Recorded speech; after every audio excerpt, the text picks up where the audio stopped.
Hello কাছের মানুষজন, Mikhail তালের দারুণ এক অভাবনীয় পাগলাটে খেলায় আপনাদেরকে জানাচ্ছি স্বাগতম।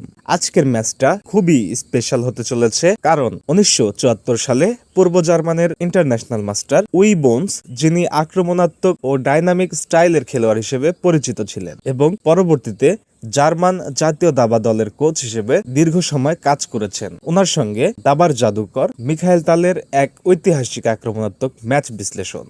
তো চলুন শুরু করা যাক। দর্শক, সাদা নিয়ে খেলছেন উই বন্স, তার ইলো 2360, এবং কালো নিয়ে খেলছেন মিখাইল তাল, তার ইলো 2635। হোয়াইট খেলা শুরু করে কিংস পন ওপেনিং। মিখাইল তাল রিপ্লেট করেন C5, Sicilian defence, night F3, D6, D4, C2x, D4, night text D4, night F6, night C3,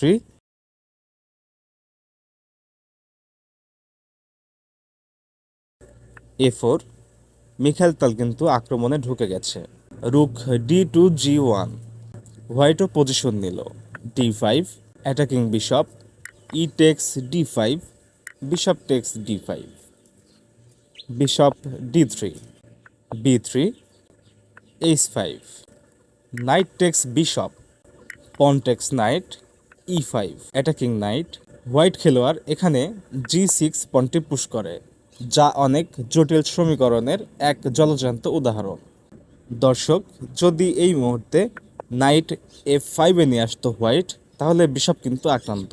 ধরে নিলাম এখানে রুক C2-তে যদি নিয়ে যায় ব্ল্যাক, তাহলে সর্বপ্রথম knight takes bishop check, queen takes knight, এবং এই মুহূর্তে কিন্তু কিংকে সেফ জোনে নেওয়া যায়।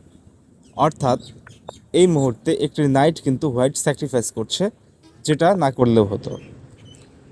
তো এরপর মিখাইল তাল পন দিয়ে নাইটটি ক্যাপচার করে এবং বিশপের উপরে আক্রমণ করে। কুইন G2, এখানে হোয়াইট খেলোয়াড় তার বিশপকেও কিন্তু ছেড়ে দেয়। উদ্দেশ্যটা কি? উদ্দেশ্যটা হচ্ছে এখানে যদি মিখাইল তাল পন দিয়ে বিশপটি ক্যাপচার করে, তাহলে G টেক্স H7 চেক। এই মুহূর্তে কিং দিয়ে পন ক্যাপচার করুক কিংবা নিচের দিকে চলে যাক, পরের বার কিন্তু কুইন টেক্স G7 চেকমেট। কিন্তু মিখাইল তাল কোনো নর্মাল খেলোয়াড় নয়, যার কারণে সে এমন ভুল করবে না। মিখাইল তাল এখানে খেলে বিশপ F6। এরপর হোয়াইট খেলোয়াড় আরও একটি চতুর্মুখী চাল দেয় H6। এ সময় F টেক্স G6, রুকের ডায়াগনালটি বের করে নেওয়া হয়, পাশাপাশি বিপদে পড়লে যেন রাজাকে নিয়ে সেফ জোনে চলে যাওয়া যায়। H takes G7। দর্শক, খেলার এই পর্যায়ে যদি কিং দিয়ে পনটি ক্যাপচার করা হয়, তাহলে বিশপ H6 চেক, এবং ব্ল্যাক খেলোয়াড় কিন্তু এখানে বিপদে পড়ে যাবে। এবং এই মুহূর্তে যদি বিশপ দিয়ে পন ক্যাপচার করা হয়, তাহলে রুক টেক্স H7, এটা একটি brilliant move. King text H7 যদি হয়, তাহলে queen takes G6 check, king G8, queen takes G7 checkmate. তো মিখাইল তাল কাঁচা খেলোয়াড় নয়, তো সেজন্য মিখাইল তাল এখানে একটি ব্রিলিয়েন্ট মুভ দেয়, রুক C8। এই মুহূর্তে হোয়াইট খেলোয়াড় চাইলে তার পন দিয়ে রুক ক্যাপচার করে কুইন প্রমোশন করতে পারত, কিন্তু সে এটা করেনি। সে করেছে কুইন H3। এরপর তাল রুক দিয়ে পন ক্যাপচার করে। দর্শক, যদি এই মুহূর্তে কিং দিয়ে রুক ক্যাপচার করা হয়, তাহলে পরের বার কিন্তু পন দিয়ে বিশপ ক্যাপচার করে এই বিশপের কিন্তু অটো চেক। তো যার কারণে কিং চলে যায় A1। এই মুহূর্তে মিখাইল তাল চাইলে রুক দিয়ে পন ক্যাপচার করে এগেন চেক দিতে পারত। King obvious move, king B1, D takes E3। পরের বার কিন্তু এখানে গিয়ে চেকমেটের থ্রেড। সেজন্য হোয়াইট তার সর্বোচ্চ চেষ্টা এখানে করবে, queen takes H7 check, king F7, queen takes G6 check, king E7, G takes F8, queen promotion check, queen takes queen, rook H7 check, king D8।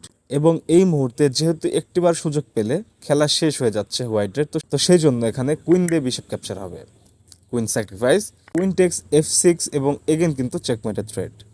রুক H8 check, king E7, rook H7 checks, king D6। অর্থাৎ হোয়াইটের খেলা কিন্তু এখানে শেষ হয়ে যেতে পারত। কিন্তু দর্শক, এই মুহূর্তে মিখাইল তাল আরও একটি তাল কোয়ালিটির ব্রিলিয়েন্ট মুভ দেয়, সেটা হচ্ছে রুক B1।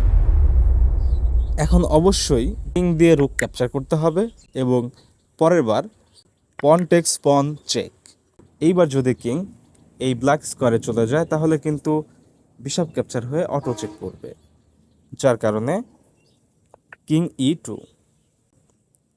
এবার queen C7 check, king D2, queen C3 check, king E2, queen C2 check.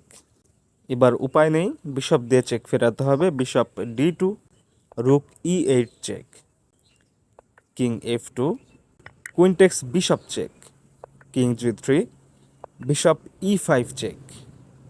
দর্শক, খেলার ঠিক এই মুহূর্তেই হোয়াইট খেলোয়াড় এখানে ম্যাচটি রিজাইন করে।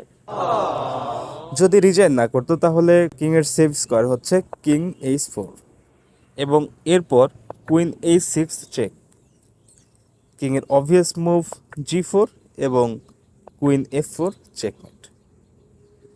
তো যার কারণে এখানেই হোয়াইট খেলোয়াড় ম্যাচটি রিজাইন করে। ব্ল্যাক খেলোয়াড় এবং হোয়াইট খেলোয়াড় দুজনেই কিন্তু জটিল আক্রমণ, জটিল সমীকরণে ছিল। দুজনেই যথেষ্ট ভালো খেলেছে, কিন্তু তালের ব্রিলিয়েন্সির এখানে হোয়াইট খেলোয়াড় পরাজিত হয়। খেলাটি আপনাদের কাছে কেমন লাগলো অবশ্যই কমেন্ট করে জানাবেন। ভুল ভ্রান্তিগুলো ক্ষমাসুন্দর দৃষ্টিতে দেখবেন।